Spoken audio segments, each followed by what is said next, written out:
안녕하세요. 책과 함께하는 이야기 산책입니다.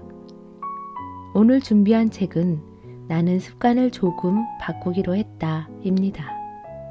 바꿔야 할 습관이 많은데 조금이라는 단어가 눈에 띄더라고요. 그래서 손이 가게 된 책인 것 같습니다. 책의 겉표지 첫 장에 소개하는 글이 있는데요. 작가 사사키 후미오는 자신을 스스로 재능 없는 사람이라고 고백하며 재능보다 더 중요한 것은 꾸준히 노력할 수 있는 능력, 즉 습관을 만드는 능력이라고 역설한다.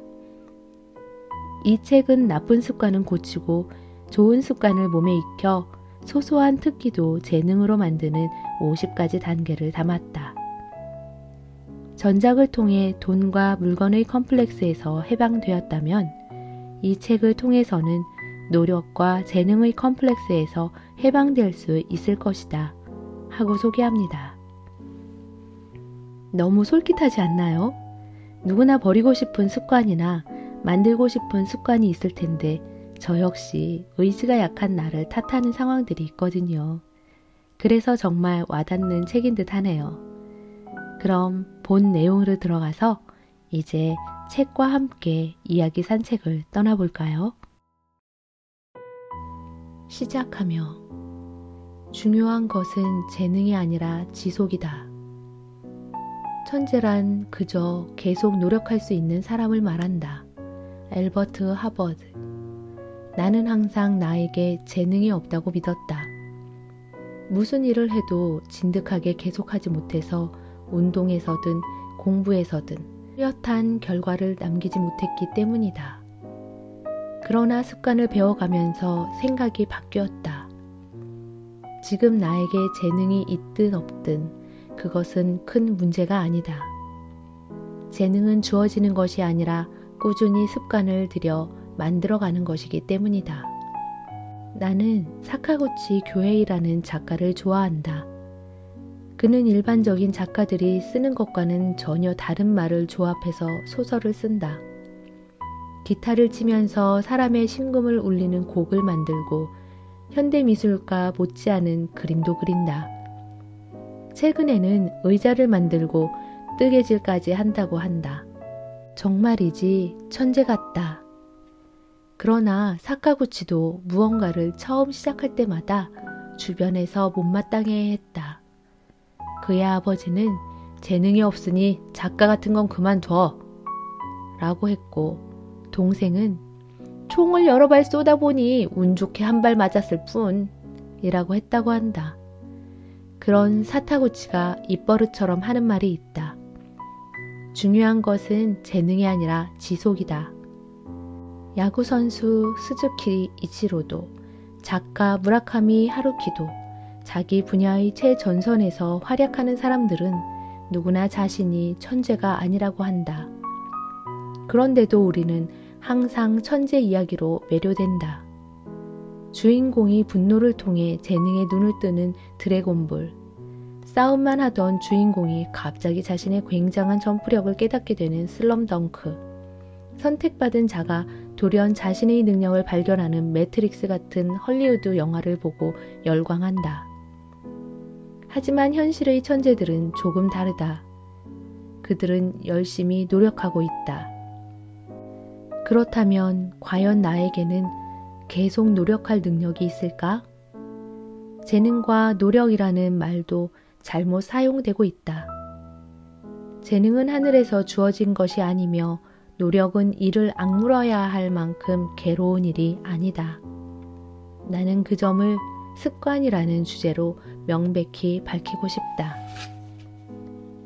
그리하여 재능과 노력을 평범한 사람들에게 되찾아주고 싶다. 내가 소개하는 방법은 누구나 얼마든지 쉽게 터득할 수 있다. 이 책의 내용을 간단히 정리하자면 다음과 같다. 재능은 주어진 것이 아니라 노력을 거듭한 끝에 만들어지는 것이다. 노력은 습관이 생기면 지속할 수 있다. 습관을 만드는 방법은 배울 수 있다. 나는 전작 나는 단순하게 살기로 했다를 쓰면서 돈과 물건의 컴플렉스에서 해방되었고 이 책을 쓰면서 노력과 재능의 컴플렉스에서 해방되기를 바랐다. 그럼 이제 시작해보겠다. 퇴사 후 게으른 생활을 즐기다.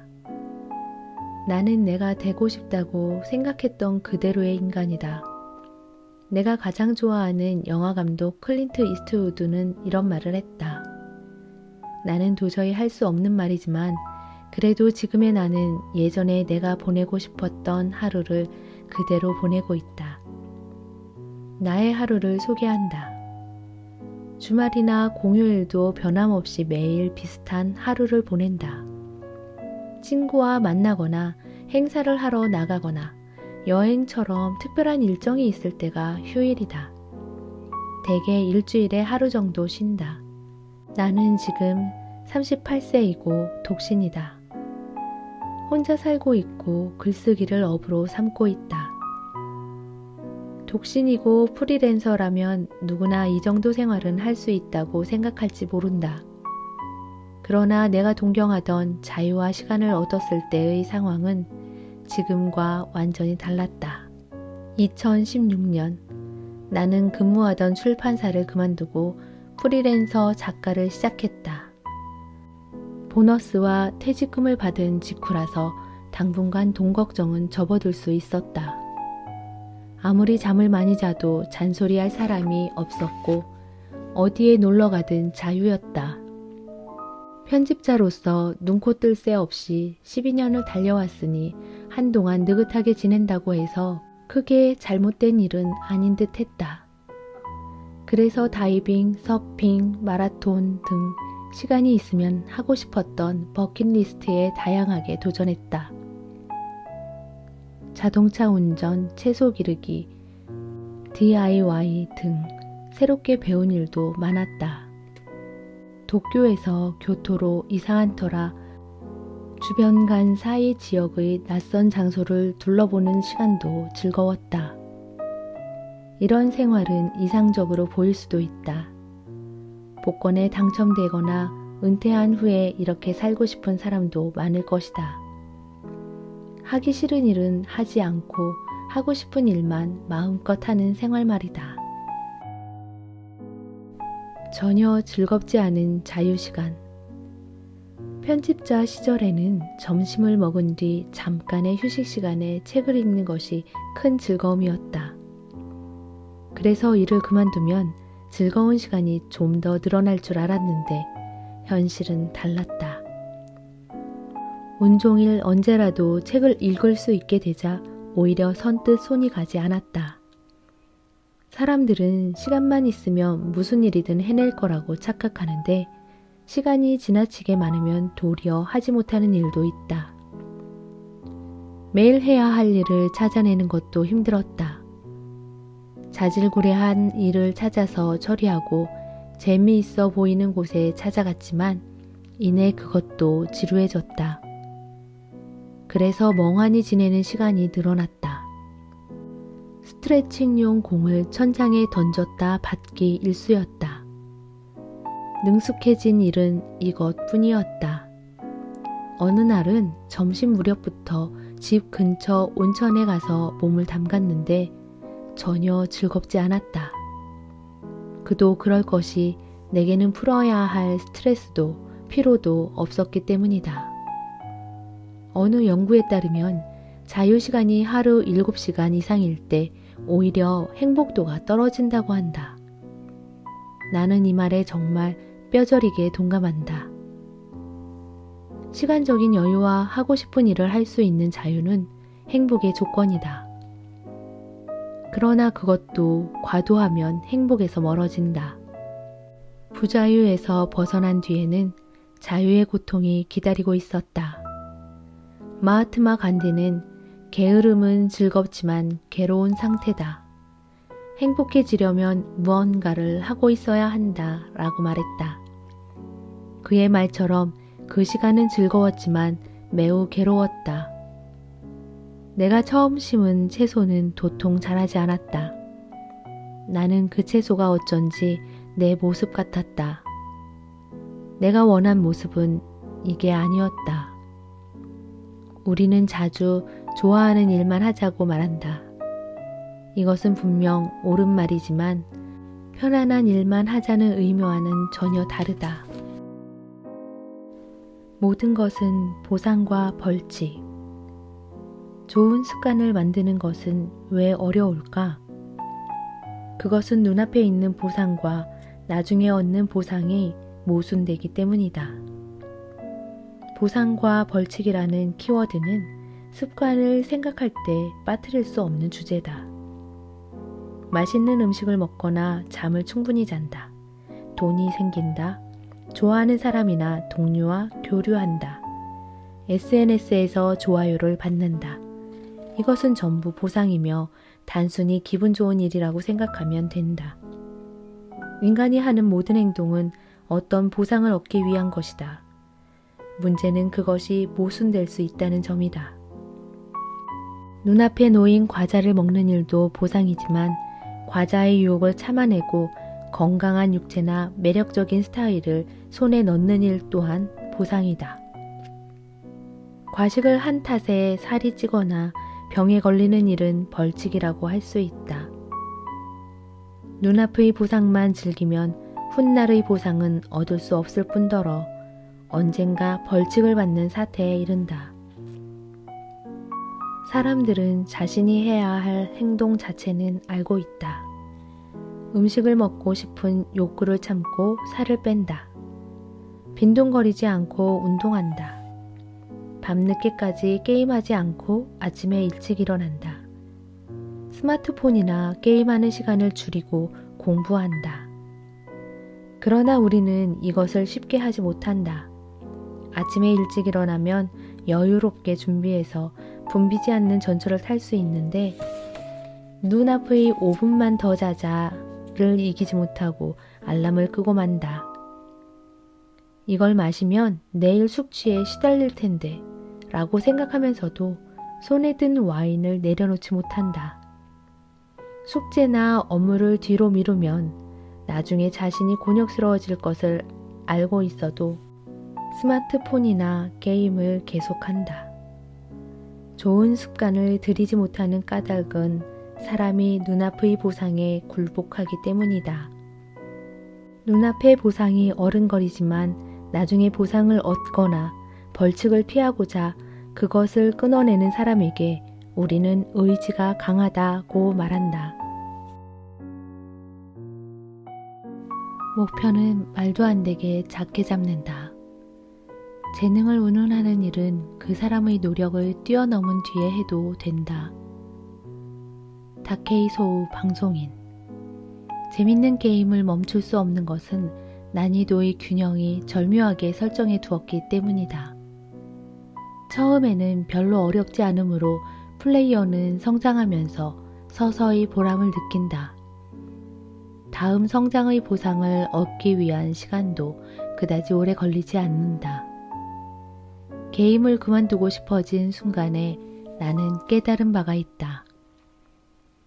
그것은 무리한 공격을 해오는 보스 캐릭터를 아무리 열심히 해도 물리칠 수 없을 때였다. 무언가를 두고 싶어지는 것은 보상을 얻어 만족했을 때가 아니라 열심히 해도 보상을 얻지 못하는 때다. 습관 만들기는 그런 의미에서 형편없는 게임이다. 처음이 가장 어렵기 때문이다. 게임으로 치면 보스 캐릭터가 맨 처음에 나오는 것과 같다. 그래서 스스로 기대 수준을 낮추어야 한다. 작심삼일의 주된 원인은 난이도가 적절하게 설정되어 있지 않기 때문이다. 새해 목표를 세우고 며칠이 지났을 무렵에는 의욕만 앞세워 몇 가지 목표를 반드시 이루겠다고 고군분투한다. 며칠 동안은 다시 태어난 것처럼 느낄지도 모른다. 그러나 조만간 목표로 했던 행동을 하기 귀찮아하는 자신을 발견한다. 나쁜 습관을 버리지 못하는 이유. 이래서 귀찮고 저래서 곤란하고. 예를 들어 팔굽혀펴기 30번과 달리기 3km를 새해의 목표로 세웠다고 하자. 목표 자체는 나쁘지 않고 사흘은 지속할 수 있을지 모른다. 그러다가 마음이 내키지 않는 까닭은 시작하기도 전에 팔굽혀펴기를 하면서 근육이 찢어지는 듯한 고통이나 달리기를 할 때 숨이 가빠오는 느낌이 또렷이 떠오르기 때문이다. 물론 운동을 몇 번 한다고 해서 금방 신체에 변화가 찾아올 리 없다. 그래서 시작하는 것이 귀찮아지고 적당한 변명을 만들어서 작심삼일로 끝나고 만다. 이것이 곤란의 자각이다. 시작하는 것이 가장 어렵다는 이야기는 앞에서도 밝혔다. 일단 시작한 시점부터 뇌에서는 의욕이 솟구친다. 청소나 정리도 마찬가지다. 시작하기 전에는 할까 말까 고민하지만 시작한 다음에는 구석구석 쓸고 닦게 되지 않는가. 승려 나가이 소초쿠도 일단 걸레를 들면 이쪽도 조금 더 닦을까 하고 생각하지 않나요? 라고 말했다. 목표를 바보스러울 정도로 작게 설정해보면 어떨까? 일단 시작하려면 기준이 되는 목표가 있다 해도 그것 대신 팔굽혀펴기 한 번을 목표로 하는 것이 좋다. 그러면 시작하는데 어려움을 느끼지 않고 자세를 잡은 김에 10번 정도 더 해볼까 하고 생각하기 마련이다. 나쁜 습관을 버리지 못하는 이유. 실패하면 나 자신에게 실망하겠지? 목표를 잡는 데는 또 다른 이점이 있다. 습관을 들이는데 무엇보다 중요한 것은 자기 부정을 하지 않는 것이다. 자기 부정이라는 나쁜 감정이 의지력을 갉아먹으면 다음 행동에 악영향을 미친다는 것을 1장에서 살펴보았다. 목표를 팔굽혀펴기 한 번으로 설정해두면 다른 일이 바빠서 정말로 한 번밖에 하지 못하는 날에도 자기 부정감이 생기지 않는다. 설정한 목표는 제대로 달성했기 때문이다. 나도 해야 할 일을 두고 할까 말까 고민할 때는 일단 그 장소에 가거나 시작하는 것만을 목표로 정한다. 그리고 스스로에게 종종 이렇게 말했다. 헬스장에 딱 한 걸음만 들어가거나 러닝슈즈를 신은 순간에도 기분이 내키지 않으면 돌아와도 돼. 한 친구도 나에게 이런 이야기를 해주었다. 월요일에는 항상 우울하고 쉬고 싶어. 그럴 때는 목표를 회사에 가서 의자에 앉는 것으로 정하는 거야. 의자에 앉는 일은 어렵지 않고 앉으면 자연히 무슨 일이라도 하게 되니까. 배우 고바야시 료코는 어학 공부를 하기 위해 외국어로 일기 쓰기를 5년 이상 지속해서 습관으로 만들었다. 물론 쉬운 일은 아니기 때문에 일기를 쓰고 싶지 않은 날도 많았다고 한다. 그럴 때는 일단 오늘은 쓰고 싶지 않다 라고 일기장에 썼다고 한다. 그러면 이어지는 말이 나온다. 그러니까 어제는 일이 아주 힘들었고 라고 일기를 쓰고 싶지 않은 이유로 일기가 채워진다. 이것도 하나의 작동 흥분이론 기술이다. 책의 내용과 같이 작은 것부터 하나씩 매일매일 습관을 들여가다 보면 조금 더 큰 것으로 조금 더 발전하는 나를 볼 수 있는 날이 올 것 같네요. 함께 하지 못한 부분의 내용들도 독자님들께 권해드리고 싶습니다. 편안한 시간 되세요.